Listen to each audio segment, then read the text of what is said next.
This book was published in 1983.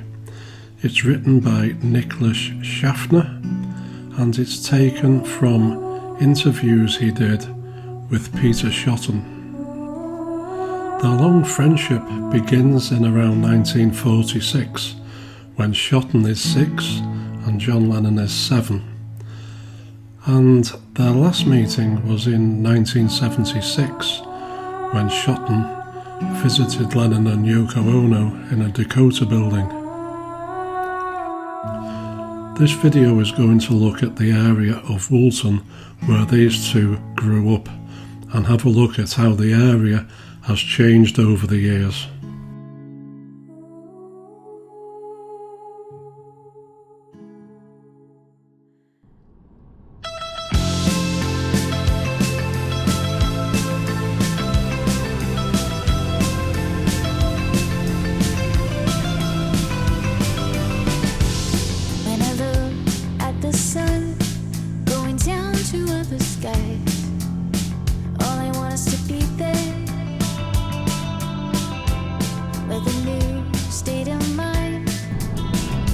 This video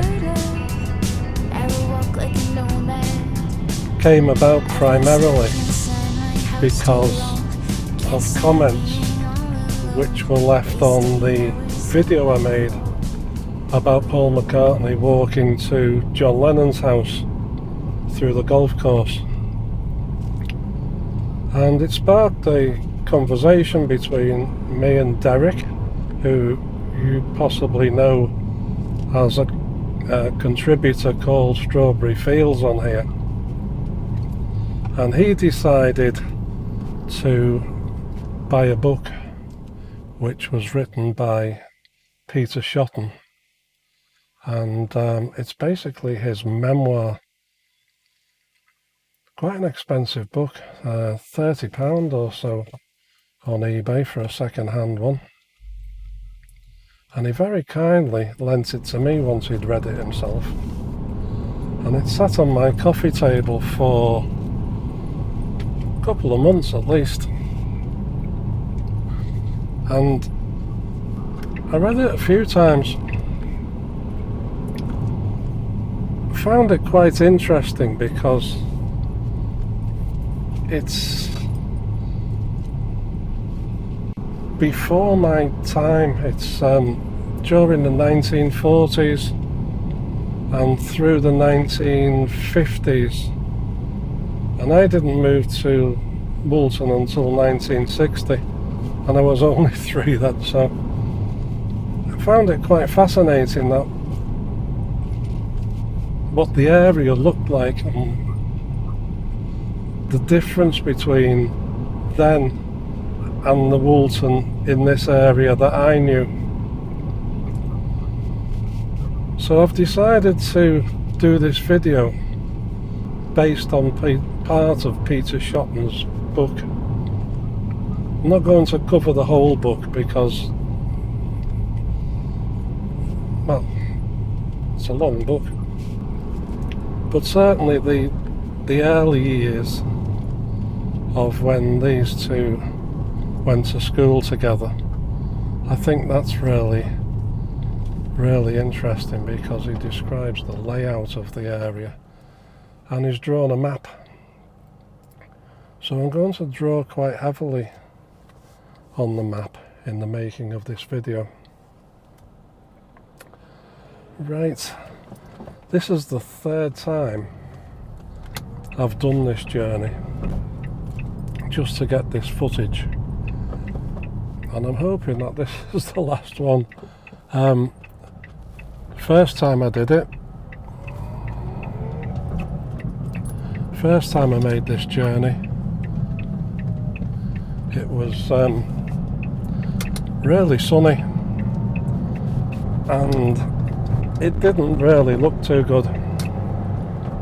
It was a little bit of a glare on the windscreen, which I hadn't washed, by the way, which made it even worse.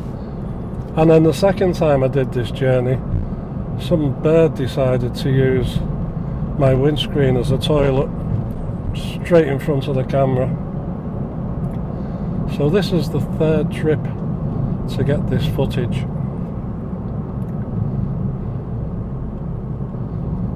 Things you do for art. This drive, I believed, was important to the video because it gives you an idea of the area in which they grew up. There will have been changes over the years. Some houses will have been built, some houses will have gone, but basically the overall look of Menlove Avenue is pretty similar. I'll show you an old photograph later on in the video, and it'll give you an idea of what Menlove Avenue once looked like, and it's actually before John Lennon's aunt and uncle's house was built. Now this central reservation, which is now lined with trees, would have had trams running up and down it. The last tram to run in Liverpool, if my memory serves correct, was September 1957. And that wasn't on this route. I think this route would have phased out trams a little bit earlier than that. But certainly in 1946, when these two met, trams would have been running up and down this central reservation. But the dual carriageway was here. People would drive cars up and down the road as we do today. So this junction here, if we were to turn left, it would take us to Strawberry Fields Gates.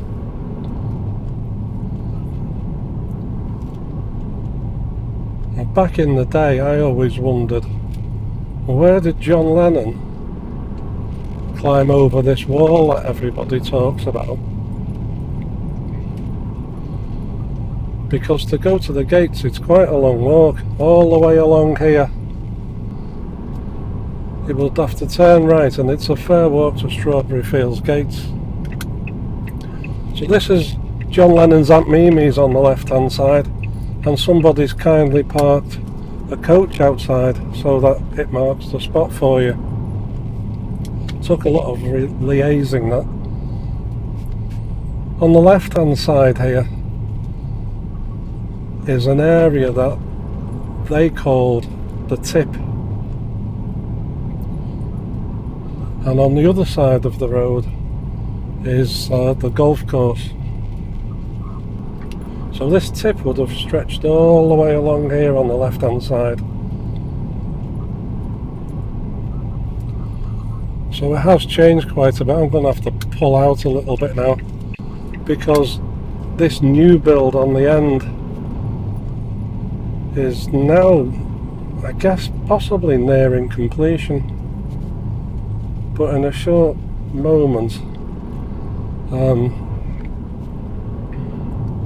we'll have a look at the other side.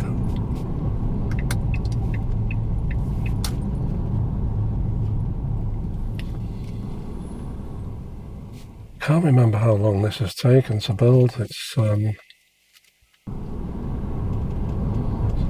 couple of years at least.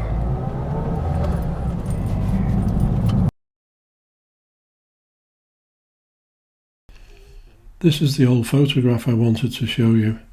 It shows Menlove Avenue before John Lennon's Aunt Mimi and his Uncle George's house was built.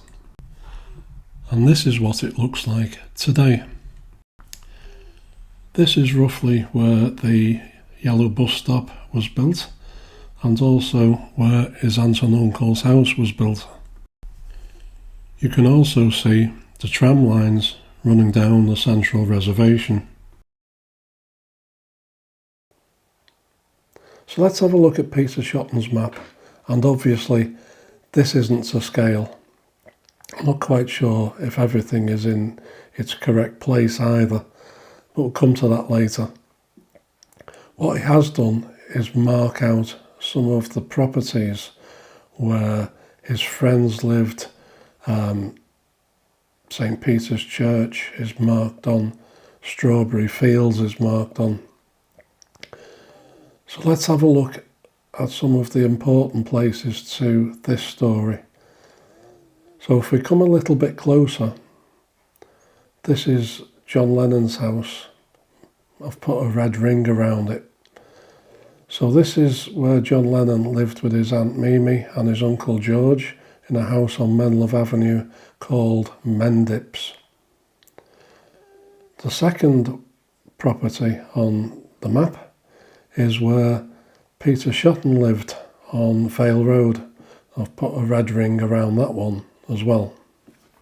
The next area I wanted to mark out is an area which they called the bottom tip and the tip. And that does actually say the bottom tip there. It's just that it's caught in the crease of the book. It looks like bottom tip, but it is actually bottom tip. And that's the area where we drove past earlier. And these days it contains 4 high-rise blocks of flats. And of course Allerton Towers is still on the opposite side of the road, as is the golf course. Now, according to Peter Shotton, this area, the tip, used to be a pond. And during the war, the Germans dropped bombs on the pond, mistaking it for the River Mersey. No wonder they lost.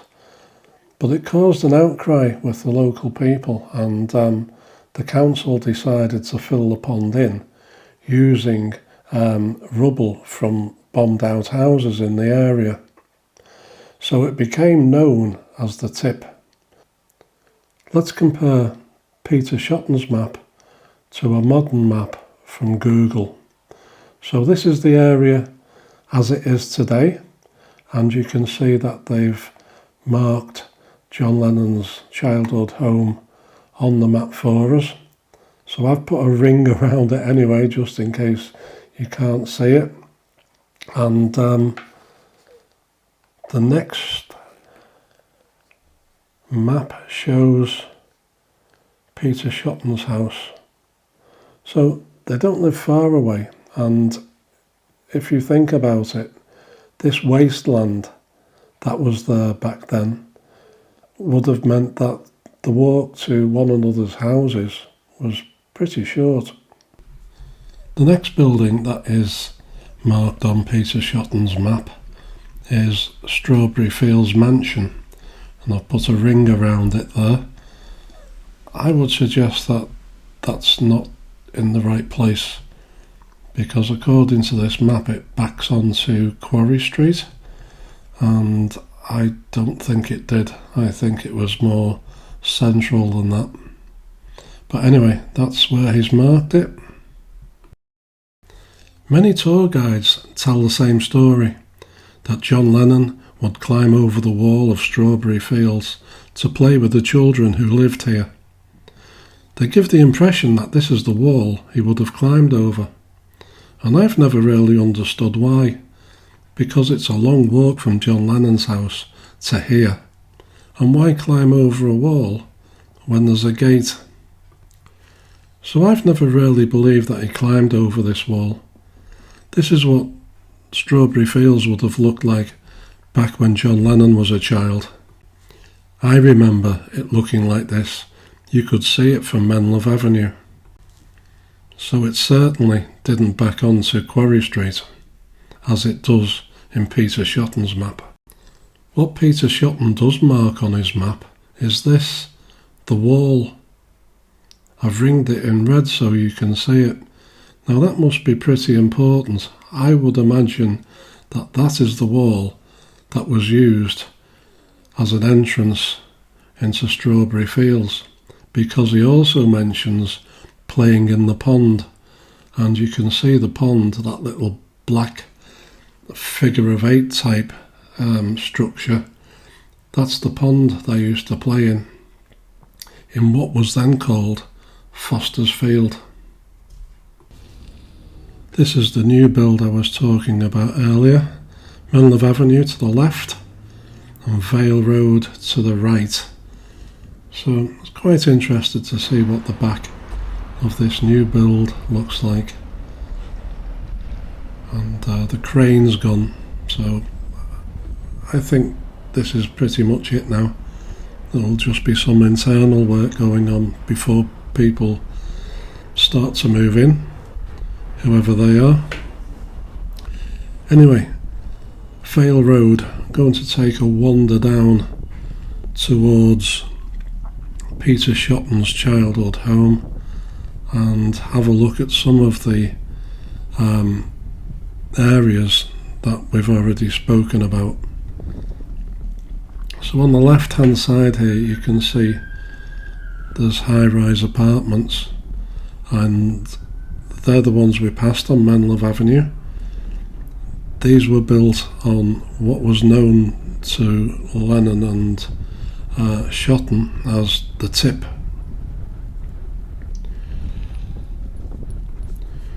So John Lennon was born in October 1940, and Peter Shotton was born on the 4th of August 1941. So Lennon is around about 10 months older than Shotton, but they're both in the same class together throughout school. I'm going to guess that Shotton was like me, because I was born on the 3rd of August and I was the youngest in my year. I'm going to guess that he was as well, and Lennon is one of the oldest. They meet soon after Lennon moves in with his aunt and uncle into Mendips, and they remain friends for pretty much a lifetime. So if Shotton was 6 and Lennon was 7, that would make it 1946. And the last time the two met was at the Dakota Building apartment where Lennon lived with Yoko, and that was 1976, his last meeting, and that spans 30 years exactly, give or take a month obviously. What seems to put a spanner in their friendship is Yoko turning up. Yoko doesn't seem to get along with Peter Shotton, and he feels he's now not wanted, that kind of feeling when Yoko's around, and especially when they moved to America. Being so far away meant they didn't see each other, but Shotton goes on holiday over to America. They end up in New York, him and his friend, I think it is, and drops in on John Lennon. Yoko's not too pleased apparently, but I don't want to spoil it. If you want to buy this book, it is well worth a read. If you're a Beatles fan, this is a huge insight into his life, really, seen through Peter Shotton's eyes. So all the way along here would have been what they termed as the Tip, and this is where Peter Shotton lived, the second house along, so not this corner one, the one next to it. And this road here is called Linkstore Road, and this is the route they would have taken to go to St. Peter's Church, which is famous anyway as a meeting place of the Beatles later on. They met in St. Peter's Church Hall, which is just over the road from the church. Now these buildings on the left obviously weren't here in the 1940s, so Shotton could have just come out of his front door, crossed the road, short walk down to Menlove Avenue, a right turn, and is at John Lennon's childhood house. Now if we look at the map, it pretty much looks like Foster's Field started next door to Peter Shotton's old house. Now I'm not sure if it did or it didn't, but some of these houses look similar in age to Shotton's. But eventually Foster's Field was built on. He does mention house building going on because they used to go to the pond and try and catch frogs there used to be a raft there that they used to play on, a homemade raft, and he does mention that houses were being built as they were kids, so it's possible that those houses are just after, or built just after, Shotton's parents' home. So we're going to take a wander up here. So we would now be in what he describes as Foster's Field, and somewhere along here would have been that wall and that pond. And now it's reasonably new housing. I'm not sure how long these have been here because it's not my neck of the woods really. This is the first time I've ever actually been up here. But further along you would come to Strawberry Fields. If you could get through, obviously you can't.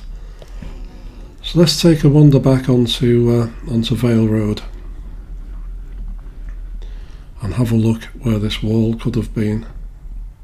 So if we come down to the junction now with Vale Road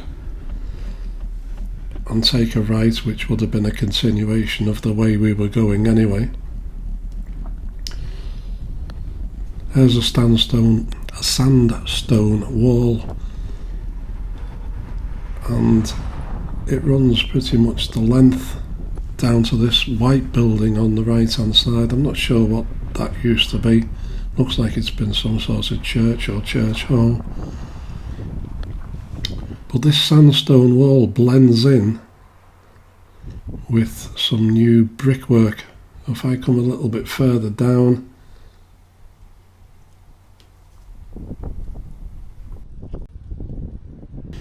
that's reasonably new brickwork on the bend there.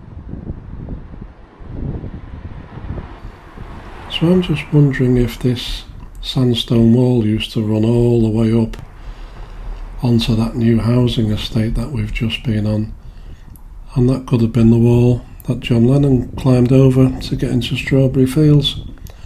Just a guess. We're on Menlove Avenue now, and this is the yellow bus stop, heading towards John Lennon's childhood home, Mendips. And surprise, surprise, there's a tour bus outside. I don't think they're actually getting off this one. The tour guide seems to be telling them about the house while they all sit on the bus. So this is John Lennon's childhood home with the black gates with the white trim.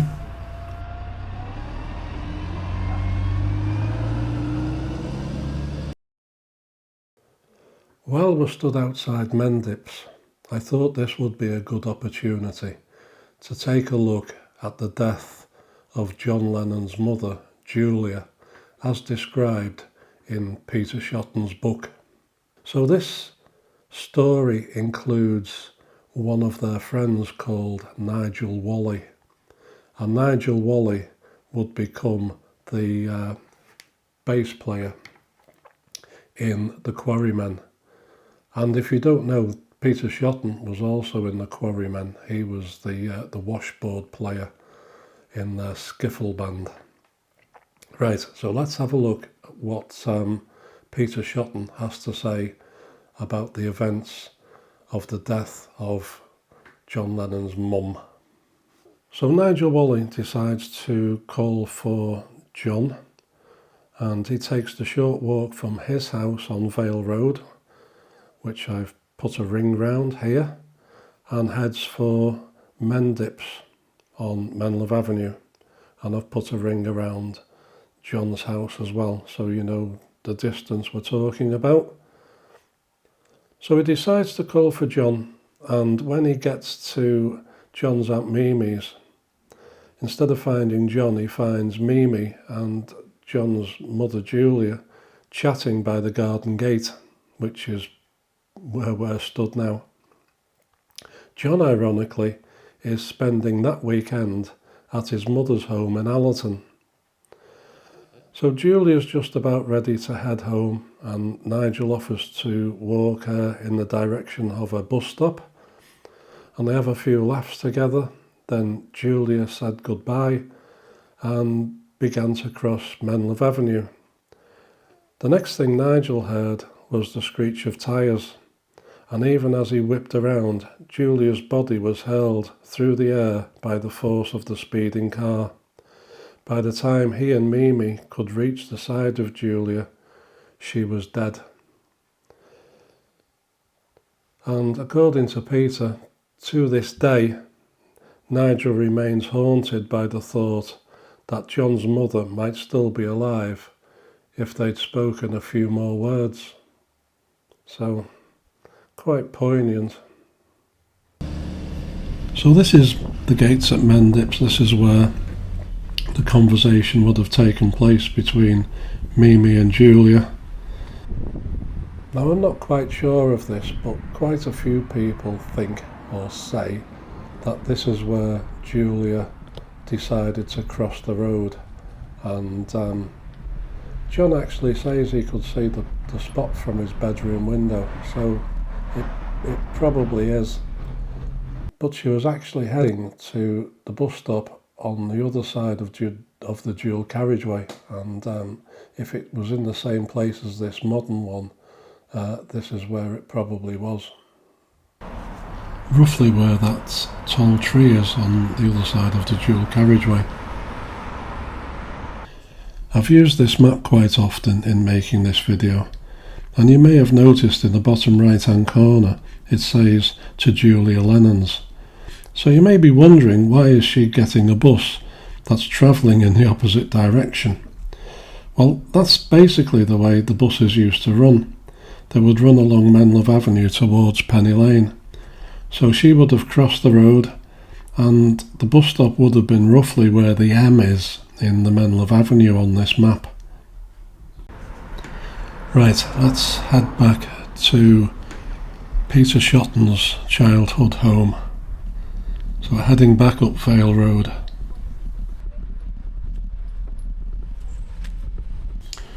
So the Shottons lived in the house which is second left, and the other houses in the row seem to look pretty similar, so I think Foster's Field on his map was a little bit further along than he shows. So he would have come out of his house and walked across here. This is what he was calling the tip, and head down to Menlove Avenue, which you can see in the distance. But I don't think we can get out here anymore. I might be wrong. So we'll do a bit of video trickery.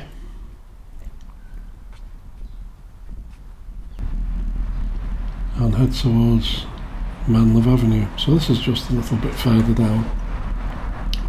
But that's how quick he would have got here. Now, some of these houses on the right weren't here in those days. These are slightly more modern. So this would have been part of the tip, and the few houses that were here include Mendips. So his journey would possibly have been a little bit quicker. So Mendips is coming up on the right hand side. No coach, what can we do? I think there's some people actually stood outside Mendips, so you can see it as we go past. So he would have come out pretty much in this area, and short walk. I think he visited Lennon more than Lennon visited Shotton. I don't think Peter Shotton's parents actually liked John very much, but such is life. So we're back to where Julia crossed the road, and this is Menlove Avenue. So I thought I would just take a walk through what used to be the tip, and today it houses 4 high-rise blocks. These have been here as long as I can remember, I can't remember a time these weren't here, so I'm going to guess these were built late 1950s, possibly early 1960s. I might be wrong, someone will probably tell me, but in my time of living in Woolton, I don't remember them not being here. So this would have been their playground, the tip on Manlove Avenue.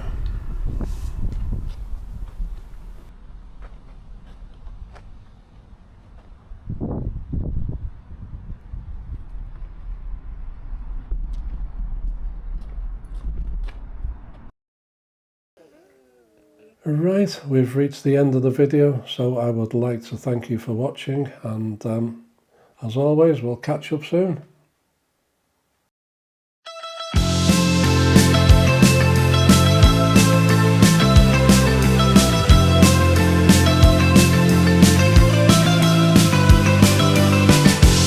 When I look at the sun going down to other skies, all I want is to be there, with a new state of mind, a place I've never heard of. I will walk like a nomad. I've been stuck inside my house too long. Can't stand being all alone, wasting hours on my phone. I'm ready to go now, on my way. I won't let fear hold me back, it's here to stay.